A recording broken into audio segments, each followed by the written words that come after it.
black music, you know? I'm not going to let their past judgments on me keep them from playing good music or them wanting to play sex and drugs all day. Right. So if I'm going to fight, I'm going to fight in country because that's something that will pave the way for my people. And that is something that has never been done. I'm all for making history. You about to be the Rosa Parks of country music. You ready for can that? say that. I'm going to go fight that. So I'd rather go fight these white people than my own people. I got you. Only thing I wanted to ask, too, now. We're going to jump ship a little bit. We can. Because you got these different checks coming from everywhere. Yeah. How does it feel to be the first African-American lady of Jack Daniels? How does this come about? Oh, it's amazing because I went into my label when I first got signed. They saw me on Love and Hip Hop and all of that, and then mixtapes, and I got signed. They said, who do you want to work with? Mm-hmm. And I said, Jack Daniels. And everybody kind of like, girl, please. You know, they're conservative. They don't do endorsements. They've been around for years. So then I got this phone call like, oh, Jack Daniels, you know, is interested in doing a deal with you. So they gave me a little money, and then I did the BET Awards. And I got like over 300,000 entries. Wow. To go to the awards with me. And so the presidents were like, who is this? Like, we've never heard a song. Right. We don't know what's going on. So I sat with them, spoke to them about my platform, and I have been drinking Jack. Like, I have a song that says Jack Daniels is the only man I'll ever trust. I hope I could be the second one. That's maybe, just a sidebar. Maybe. So they, after all of that, they ended up, it's me. The only people with Jack Daniels endorsements is me, Frank Sinatra, and the Dave Matthews Band. So you in company with Doug. I just say it 2 more times. I just want to say it one more time so people can kind of get that in perspective. You, Frank Sinatra, and the Dave Matthews Band. That's crazy. And with that, I made history with that. But in the history of the whole company, they have never, ever given anybody a drink. So I asked for a drink. They said no. They were like, we're going to give her some money. I said, I don't want no money. I want something big and a lot of money. I don't just come here and check. I want big, ongoing while you sleep money. Right. And they came back and said, we're going to try it. She's able to pull in the numbers. We want to get into the African-American community. The number one buyer of Honey Jack is black women. Let's try it. So I'll be the first person to ever have a drink worldwide or period with Jack Daniels. It comes out at the top of the year. I've been tasting things and all of that. So that's got to be a fun part of the job. Yeah, but I want it perfect. You know how those drinks that come out, like they give girls headaches and stuff in the morning and all of that. The bad decision drink. Yeah. I want to be part of that. So I be drinking, but I be really trying to get it. Right. Like get it right. So I have like one more step that I have to do, another tasting. Gotcha. It's down to 2. And this drink will be worldwide. That's crazy. We got to give you some hand claps and applause on that. I like it right there. So Thank listen, you. You had this beautiful woman, a Thank businesswoman, a talent. Thank you. So what is the next step for K. Michelle? I have a restaurant about to open here in Atlanta. I heard it was a little sexist though. I'm just not gonna lie. I heard it was for the ladies, and I might not be allowed in. You can come, but you can't bring all of that, you know, in there. But I wanted to do something for women. Like men had their bars they can go to. You know, they had Fox Sports, all that. I want to do something for girls that's super sexy. It's sexy. It's really intimate. It only seats like 50, 60 people, which we already seen is going to be a problem. That is. 50, 60 people. It's these beautiful chandeliers and flower walls. It looks like a cave, like a world. Okay. I turning this box into this big world, and we have like over 50 different drinks. Okay. Like Captain Crunch martinis, like Jolly Rancher things, and my food. I'm Southern, so we have like sliders, sloppy joes, and we stay open to 4 in the morning, and it's all mine. That sounds like it could be a problem. It's going to be a problem. Organic hookah. Come on, man. Organic hookah and fruit. If I get a VIP card, I'm just saying, like something. I was just playing. It's so beautiful. Like the layout. Women are going to feel comfortable. No women will be disrespected. We're only playing Motown music. Only Motown music. In the morning, it's like you create your own breakfast sandwiches. Different things like that. It's really good, like peaches and cream, funnel cakes, the miniature ones. So this is your brainchild right here. This is my baby. This See, comes I out of you? because I'm fat. Oh my goodness! Only on the inside. She has I love zero food. waste. I'm just gonna tell you right now. Where do you put it? These funnel cakes. I just eat.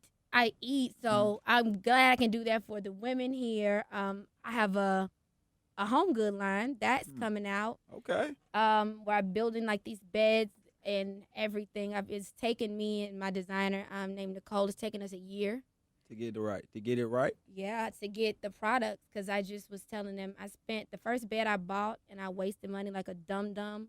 I spent like $30,000 on a bed. On a bed? The first time, you get some if money. you get in the bed for $30,000, you gonna go right to sleep. I want my money back. It's in the guest room, so I figured out where this bed was from. I paid $30,000. They only paid $1,600. Wow.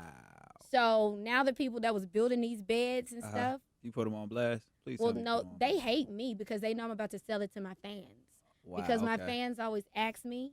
So I want college students. They can go to bed with K. Michelle. I want college students to be able to have glamorous things in their dorm rooms. I know what that's like. I'll have reasonable headboards. Some of them will be expensive, but we have shower curtains. We have chandeliers. We have everything, couches, everything, really extravagant things. And I'm not going to triple the price on these people. Okay. As long as I make my profit, that's what I'm doing. So I have all of that. My son is dating. Well, he's trying to date at 12, and I'm like, you're not. He's using me to get girls right now. He's supposed to. I'm just gonna tell you that's what he's supposed to do. I'm over it. Like, you just gotta tell him what girls not to get. That's all. I want him to be a baby. That's not gonna happen. I'll be here filming my show. The third season of my show. Right, it's My Life. Lot.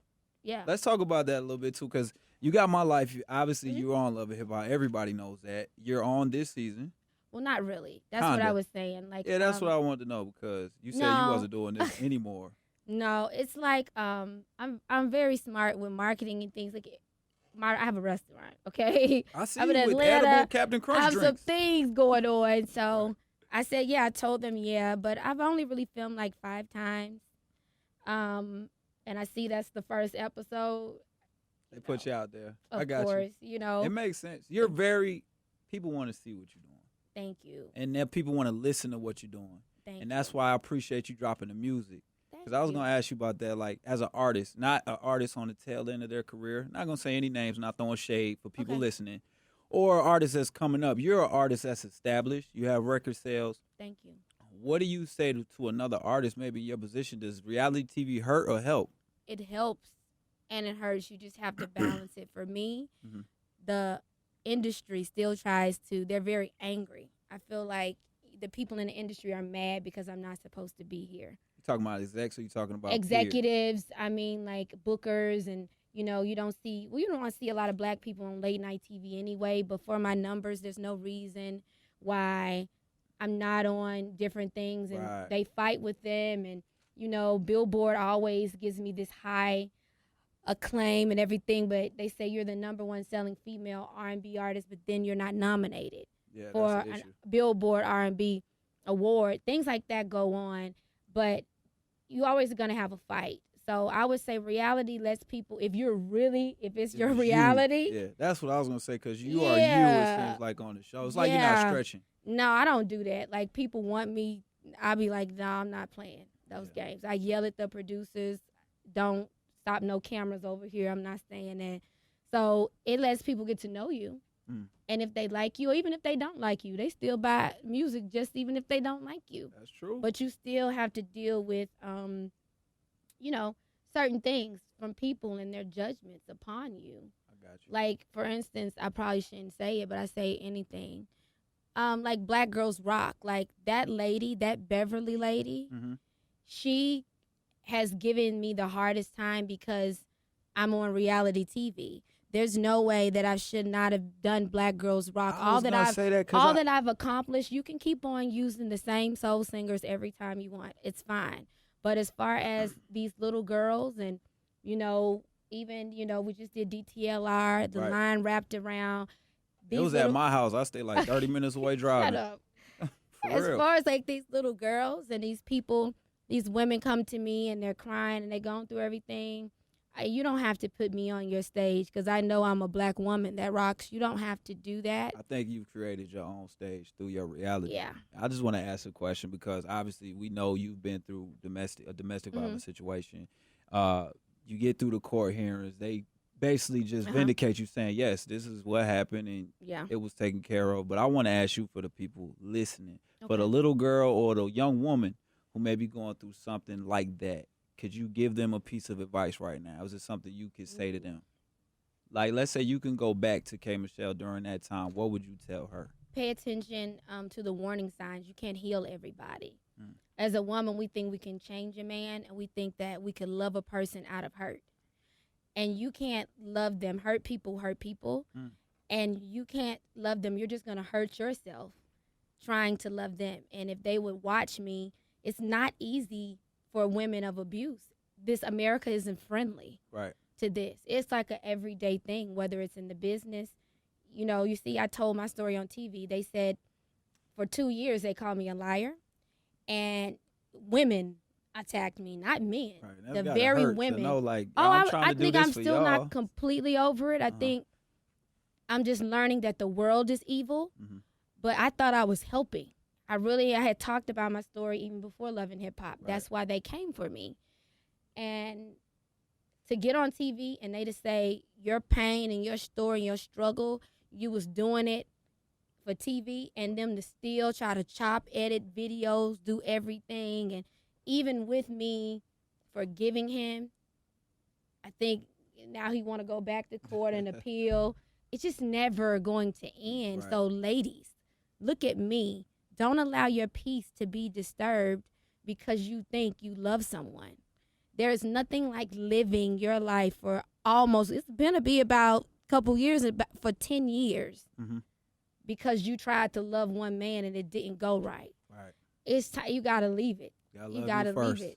It's not worth it. I swear to God, it's not worth it. There it is. From K. Michelle herself. Please go pick this album up right now.